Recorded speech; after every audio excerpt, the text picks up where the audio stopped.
अब पहले fundamental right से शुरुआत करते हैं। Article 14 which talks about equality before law and equal protection of loss. Okay, अब आर्टिकल 14 कहता है इक्वालिटी बिफोर लॉ। अच्छा, एग्जाम में क्वेश्चन किस तरह से आते हैं पहले वो बताता हूं। Now UPSC has stopped asking any fundamental right directly.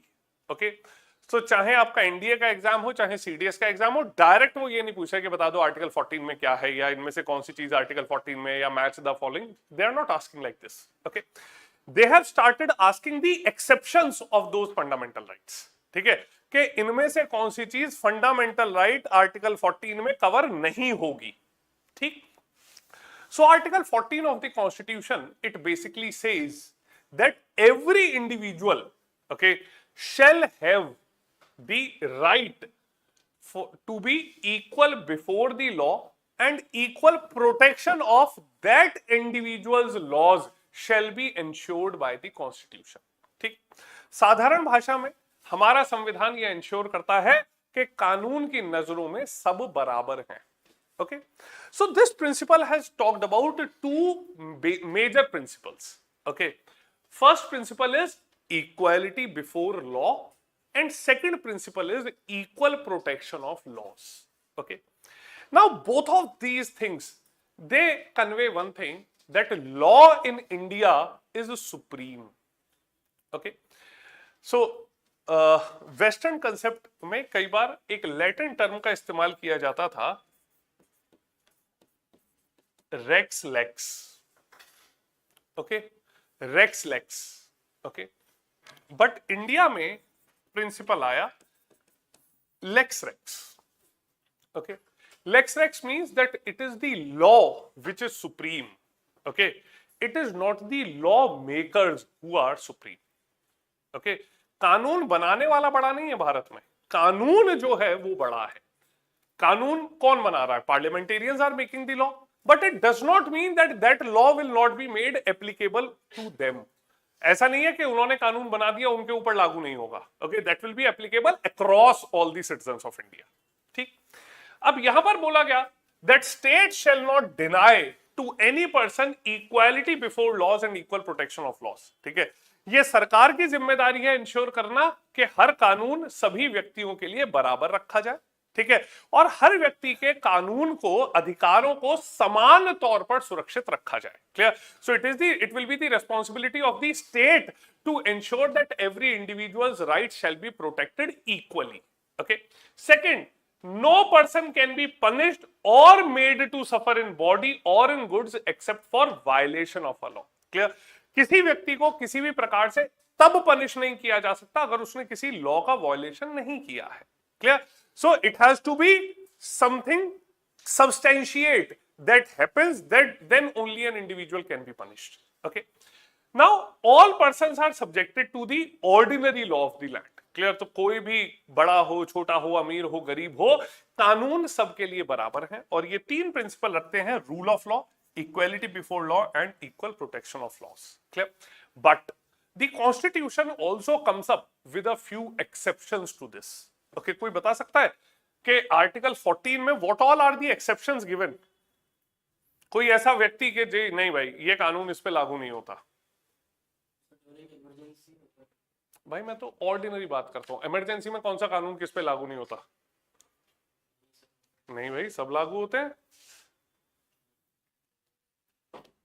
बताओ, what are the exceptions to article 14? Who is immune from article 14? Okay, now article 14 talks about various exceptions. Okay, first is the president and governors. President of India and governor of the state, they cannot be questioned for any work done by them during their tenure. ठीक है, अपने पद पर रहते हुए अगर उन्होंने कोई काम किया है, इस पर कोई कोर्ट सवाल नहीं उठा सकता। Okay, the court can not ask the president of India that why have you given this decision. Okay, similarly anything to the governors also can not be done. Okay, now constitution also ensures that they can not be arrested in any criminal case. ठीक है, अब suppose आप गए राष्ट्रपति जी से मिलने, ठीक है, आपने कहा राष्ट्रपति जी नमस्कार, और राष्ट्रपति जी ने आपको गोली मार दी, ठीक है, कुछ नहीं हो सकता। The president of India cannot be prosecuted, cannot be arrested. Okay, the president of India is immune from any criminal proceedings during their tenure of office. Okay, similarly the governors of the state, ठीक है, कोई भी जुर्म कर दें उनके ऊपर किसी क्रिमिनल केस में कोई कानूनी कार्रवाई नहीं की जा सकती। Okay, but they can be prosecuted under civil cases after giving a notice of 2 months। 2 महीने का नोटिस देकर उन्हें सिविल केस में प्रोसिक्यूट किया जा सकता है। What are civil cases? Civil case क्या होगा?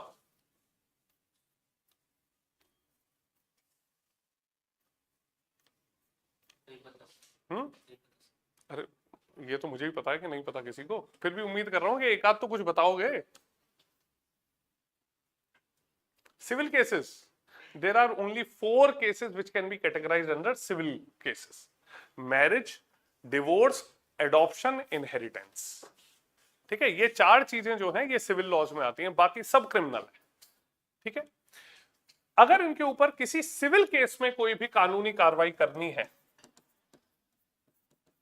then a notice of 2 months shall be given। Clear? अब ये तो कॉन्स्टिट्यूशन ने इन्हें इम्यून किया है, ठीक है। सिमिलरली एमपीज, एमएलएज, इन्हें भी पार्लियामेंट्री कॉन्स्टिट्यूशन, मतलब इन्हें भी पार्लियामेंट्री और लेजिस्लेटिव इम्यूनिटी दी गई है। ओके, आपने कई बार देखा होगा कि भैया पार्लियामेंट के सेशंस चल रहे हैं and people are abusing each other, ठीक है, कोई एक दूसरे को कुछ भी कह रहा है, किसी ने भाई माइक मार दिया किसी के, ठीक है। So again anything done with in the premises of houses of legislation are outside the purview of any court. Court कोई कार्रवाई नहीं कर सकते उनके ऊपर, ठीक है। आप सड़क पे लड़ रहे हो, पुलिस पकड़ के ले जाएगी, पार्लियामेंट में लड़ो आराम से, ठीक है। No action shall be taken. This is a parliamentary immunity that have been given to all the members of parliament, members of state legislature. So let's suppose when parliament में prime minister का murder है, उसके ऊपर कोई case नहीं। क्यों भैया? Speaker कहेगा कि इसने किया है मर्डर, मारो इसे बाहर ले जाके। तो क्या मतलब है? स्पीकर कह देगा तो हो जाएगा। जो प्रिजाइडिंग ऑफिसर है हाउस का, ठीक है, presiding officer of the house can initiate proceedings. The courts can not do so suo motu upon their own. अरे मुझसे पूछ ले यार, फीस मैं वसूल कराऊंगा, ठीक है। कोई कुछ कहाँ अलाउ किया जाता है? सर जैसे कि लड़ाई नहीं रोकते हैं भाई, रोकते हैं, वो वहां पे मार्शल्स होते हैं पार्लियामेंट में। स्पीकर अगर ऐसा ही हो रहा है कि स्पीकर साहब कह रहे हैं नहीं मजा आ रहा है लड़ने दो, तो बात अलग है, ठीक है। Otherwise the marshals through the speaker are responsible for maintaining decorum of the house. Okay, तो यहां पर भी दिया गया है। Secondly, the foreign diplomats and UN officials they do have immunity. Okay, कोई भी ambassador, okay, or any foreign diplomat of any country posted in India, okay, supposedly commits a crime in India, okay, they cannot be prosecuted, ठीक है, no matter what is the level of crime, ठीक है। मतलब एक नहीं 10 लोगों को गोली मार, no action shall be taken, ठीक है। But this is not as per the Indian constitution, it is as per the Vienna Convention of United Nations, ठीक है। यूएन की वियना कन्वेंशन कहती है कि नहीं, in order to maintain diplomatic relations, okay, this shall not be undertaken, ठीक है। आपने न्यूज में देखा होगा कि just 2 years back, okay, around 1.5 2 years back, a foreign diplomat of Saudi Arabia, okay, was convicted of a murder, okay, also a rape, okay, but he was let go, okay, उसे जाने दिया गया था, Okay, because under Vienna Convention, no foreign diplomat can be prosecuted.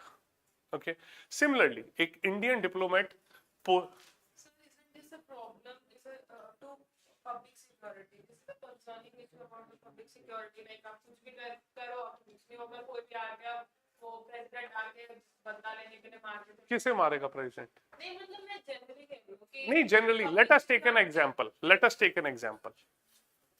कोई example बताओ situation का मुझे। नहीं जैसे ये अभी आपने बोला ये कि गोली मारी और रेप किया एंड वो उसको जाने दिया, तो ये तो मतलब कंसर्न है। दिस इज एन एक्सेप्शन बोला गया, इसीलिए मैं आपको एक और एग्जांपल देता हूं। इंडियन जुडिशरी और the Indian constitution also says one thing that no innocent shall be punished, okay, no matter n number of people are made free। ठीक है, मतलब कि कोई जो है जिसने जुर्म नहीं किया है, ठीक है, उस आदमी को गलती से सजा नहीं मिलनी चाहिए। ठीक है, now why these provisions have been made? Okay, suppose a foreign diplomat is posted in India. ठीक है, इंडियन गवर्नमेंट ने कहा कि नहीं यार, you are conspiring against India.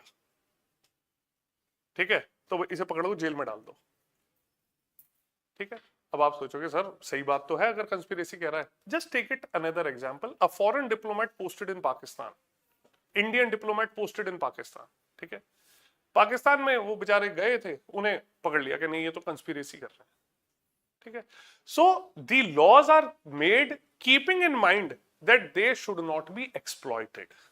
ठीक है, एक्सेप्शन है कि उसने कोई क्राइम कर दिया, वो एक आदमी बच के चला गया। ठीक है, but it is also made keeping in mind that in any generalized generic situation somebody should not be exploited on the basis of those laws।